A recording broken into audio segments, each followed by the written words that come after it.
Shalom, sidang jemaat yang kasih Tuhan, selamat hari Minggu, selamat bergabung kembali di dalam ibadah GSJ Ajem Yunlong.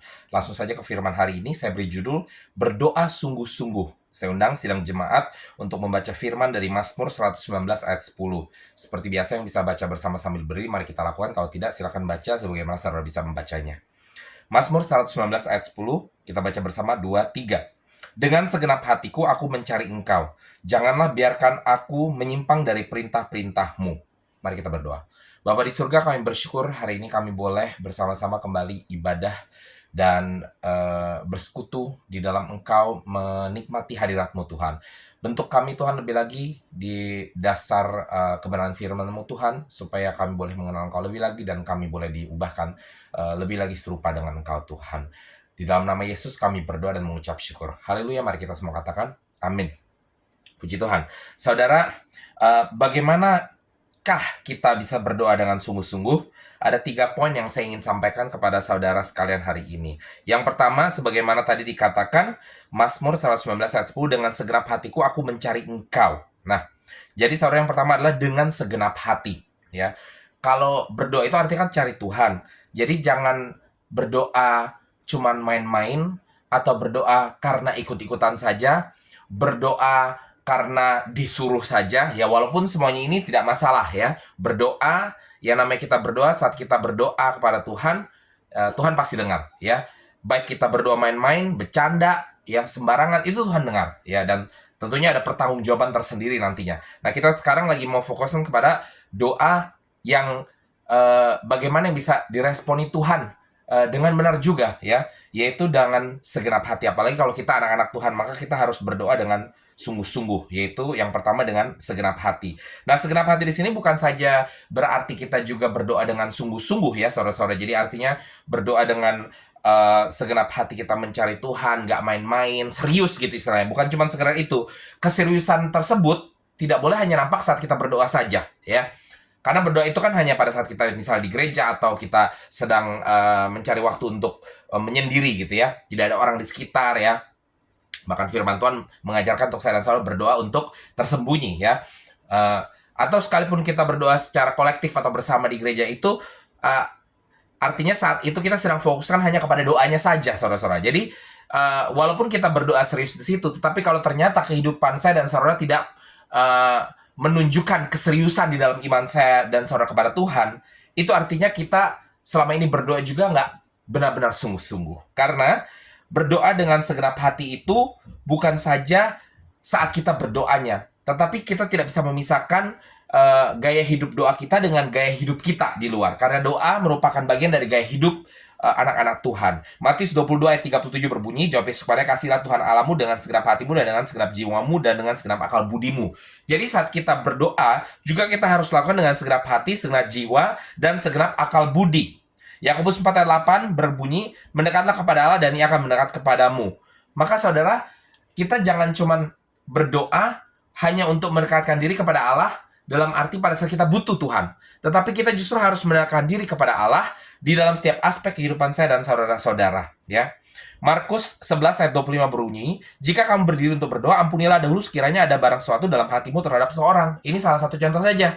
Jadi mendekatkan diri itu artinya kita harus ikuti perintah Tuhan ya. Semakin kita dekat dengan firman Tuhan, jadi nggak cuma kita berdoanya doang yang serius, tetapi menjalankan firman dalam kehidupan sehari-hari pun harus serius. Itu yang akan menunjukkan bahwa kita selama ini berdoa dengan sungguh-sungguh. Karena kita berdoa dengan segenap hati, dan berdoa segenap hati itu artinya mengikut Tuhan juga dengan segenap hati, termasuk mengikuti firman Tuhan dengan segenap hati.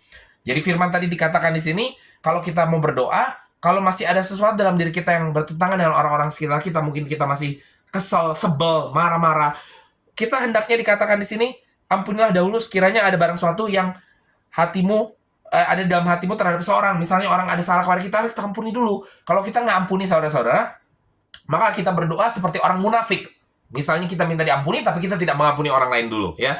Kita berdoa seakan-akan kita ini berdoa sungguh-sungguh, tadi saya katakan nampak luarnya kelihatan serius, tetapi menjalankan firman Tuhannya tidak serius. Saat kita berdoa minta sesuatu ke Tuhannya sungguh-sungguh, tetapi saat Tuhan minta kita untuk jalankan perintah dengan sungguh-sungguh, kita tidak lakukan ya. Mari saudara, kalau kita mau berdoa dengan sungguh-sungguh, yaitu pertama dengan segenap hati, maka segenap hati itu harus tercermin dalam kesegenap hatian kita juga melakukan firman Tuhan.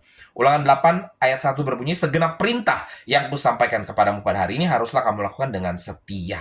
Jadi artinya kalau kita berdoa dengan segenap hati, itu kita harus menjalankan perintah Tuhan juga dengan segenap hati. Yang percaya katakan amin. Yang kedua, saudara-saudara, ya, bagaimana kita bisa berdoa dengan sungguh-sungguh? Yaitu dengan niat, ya. Tadi saya katakan jangan cuman jangan berdoa dengan main-main. Tetapi juga di sini jangan berdoa cuman sekedar ikut-ikutan. Jangan sekedar disuruh, tadi saya katakan juga. Ya walaupun pada hakikatnya tidak masalah. Tuhan pasti dengar saat kita disuruh. Tapi mari kita berdoa dengan niat. Artinya kalau ada acara doa, ada acara persekutuan dan lain sebagainya, jangan datang karena disuruh gembala, jangan datang karena memang sudah terbiasa, jangan datang hanya karena sekedar rutinitas. Walaupun itu tidak masalah, itu menolong juga. Tetapi inti daripada doa tersebut harus didasari oleh niat saudara berdoa. Datang karena memang saudara pengen mencari Tuhan, karena pengen berdoa. Berdoa karena saudara sungguh-sungguh membutuhkan Tuhan, dan berdoa karena saudara butuh-butuh ingin berbicara dengan Tuhan, bukan cuma sekedar saat membutuhkan ya. Jadi berbicara, berdoa karena saudara sungguh-sungguh ingin memuji Tuhan, menyembah Tuhan, dan lain sebagainya. Markus 11 ayat 24 berbunyi, karena itu aku berkata kepadamu, apa saja yang kamu minta dan doakan, percayalah bahwa kamu telah menerimanya, maka hal itu akan diberikan kepadamu. Berdoa dengan niat juga berarti saudara berdoa dan percaya akan doa tersebut. Ada orang yang disuruh berdoa tetapi nggak percaya. Ya ikut-ikutan saja berdoa. Nah, saudara, ada orang-orang yang tidak percaya kepada Tuhan, bahkan ikut berdoa saat kita bilang kita berdoa ya, mereka ikut berdoa, tapi mereka tidak percaya sungguh-sungguh pada Tuhan. Itu artinya berdoa dengan tanpa niat. Walaupun sekali lagi benar, Tuhan akan dengarkan. Ya, jangan lupa, doa orang benar itu besar kuasa. Jadi, sekalipun orang yang doakan itu tidak percaya Yesus, tapi bisa saja itu dilakukan karena doa itu disampaikan oleh orang benar, oleh orang yang percaya kepada Yesus, saudara-saudara ya. Dan bahkan, saudara-saudara, ada banyak kasus juga orang-orang yang tidak percaya dan tanpa sengaja mereka berdoa karena mungkin mereka disuruh dan lain sebagainya. Ternyata itu terjadi karena memang ada rancangan Tuhan supaya orang tersebut melihat bahwa ada kuasa Tuhan terjadi di situ, dan pada akhirnya orang tersebut yang doanya dikabulkan atau dijawab Tuhan, maka akan diselamatkan juga ya. Jadi itu adalah contoh doa yang tidak ada niat tadinya. Tapi kalau sudah diselamatkan, maka marilah kita datang ya, yang mungkin tadinya backgroundnya tidak percaya Tuhan, tapi karena pada saat berdoa ada jawaban Tuhan dari doa tersebut, maka marilah kita datang, jangan biasakan diri hanya ikut berdoa hanya karena ikut-ikutan doang, karena saat butuh doang. Tetapi mari kita datang dengan niat, datang ikut doanya karena kita sudah melihat kuasa Tuhan. Begitu juga dengan orang Kristen yang punya kebiasaan doang datang setiap hari Minggu ke gereja cuman karena rutinitas saja. Mari kita kalau sudah melihat kuasa Tuhan dengan sungguh-sungguh, sudah dijamah Tuhan, ada doa-doa kita yang dijawab Tuhan, maka mari kita berdoa dengan sungguh-sungguh, dengan niat ya. Jangan cuma sekedar berdoa karena sudah terbiasa saja. Walaupun sekali lagi, ya bukan berarti kebiasaan berdoa itu tidak baik ya.